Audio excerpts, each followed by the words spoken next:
जय धुनि बंदी वेद धुनि मंगल गान निशान। सुनि हर सही बर सही विबुध सुर तरु सुमन सुजान। सियावर रामचंद्र की जय, पवन सुत हनुमान की जय, उमापति महादेव की जय।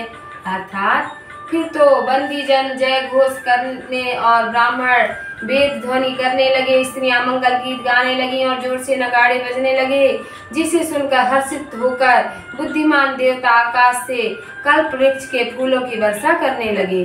कुंवरी कुंवरी कल भांवरी देहि, नयन लाभ सब सादर लेहि। जाई न बरनी मनोहर जोरी, जो उपमा कछु कहो सो थोरी। अर्थात कुंवर और कुंवरी सुंदर भांवरी देते हैं और सब लोग आदर सहित नेत्रों का लाभ लेते हैं। उस मनोहर जोड़ी का वर्णन नहीं किया जाता। यदि कुछ भी उपमा कहूँ तो वह थोड़ी है। राम सिय सुंदर प्रतिछाही, जगमगात मणिखंबन माही। मनहु मदन मरति धरि बहु रूपा, देखत राम बियाहु अनूपा। अर्थात श्री रामचंद्र जी और सीता जी की परछाई मणि जड़ित खंभों में ऐसे जगमगाती थी मानो कामदेव और रति अनेक प्रकार रूप धारण किए श्री रामचंद्र जी का अनुपम विवाह देखने आए हों। दरस लाल सा सकुच न थोरी, प्रगटत दूरत बहोरी बहोरी। भये मगन सब देख निहारे, जनक समान अपान विसारे। अर्थात उन्हें दर्शन की लालसा तो है, किंतु संकोच भी थोड़ा नहीं है। इससे वे बार बार प्रकट होते और छिप जाते हैं। देखने वाले प्रसन्न हो गए और राजा जनक के समान अपने को भूल गए। प्रमुदित मुनि भावरी फेरी, नेग सहित सब रीति निबेरी। राम सिय शिव सिर सेंदूर देहि, शोभा कही न जाति विधि केहि। अर्थात मुनियों ने प्रसन्न होकर भांवरी फिराई और नेग सहित सब विधियों को निपटाया। राम सीता के सिर में सिंदूर देते हैं, वह शोभा किसी प्रकार भी वर्णन नहीं किया जाती। अरुण पराग जलज भरिनी के, सची भूष अहि लोभ अमी के। बहुरी वशिष्ठ दीनी अनुशासन, बरु दुलहिनी बैठे एक आसन।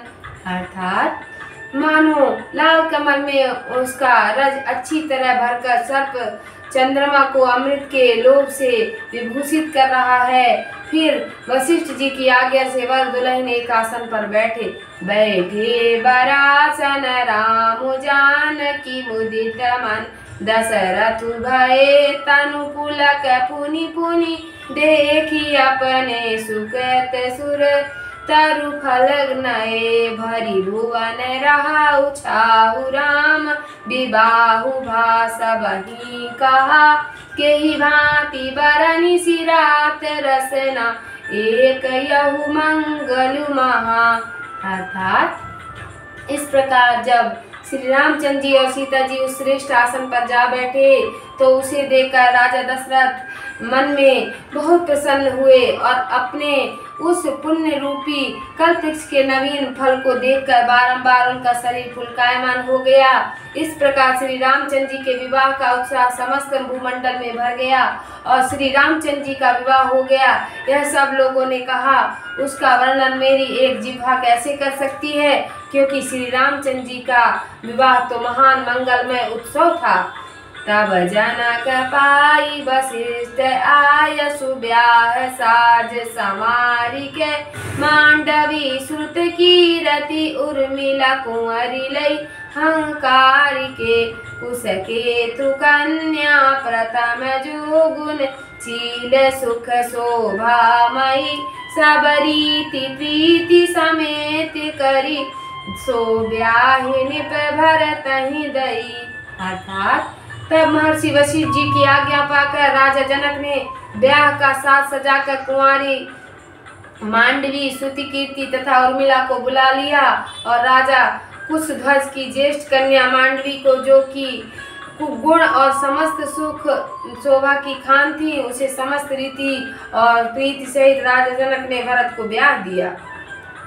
जानकी लघु भागिनी सकल सुंदरी शिरोमणि जानिके सोतन दीनी ब्याही लखनहि सकल विधि सन्मानिके जेहि नाम श्रुति कीरति सिलोचनी सुमुखी सब गुण आगरी सोदई रिपुसूदनहि भूतपति रूपशील उजागरी।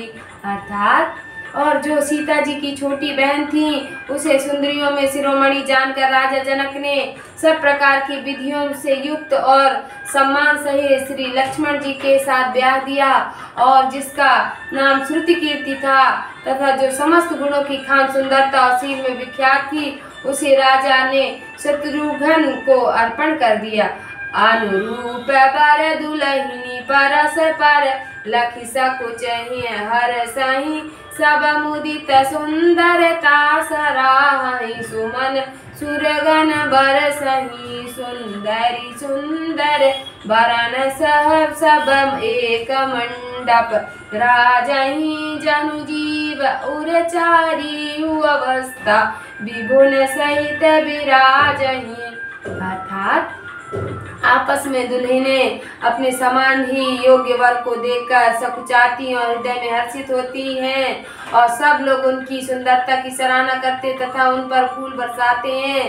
सब सुंदरियां सुंदर वरों के साथ एक मंडप में ऐसे विराजमान हैं मानो जीव के हृदय की चारों अवस्थाएं अपने स्वामियों के साथ विराजमान हो। बोलो सियावर रामचंद्र की जय, उमापति महादेव की जय।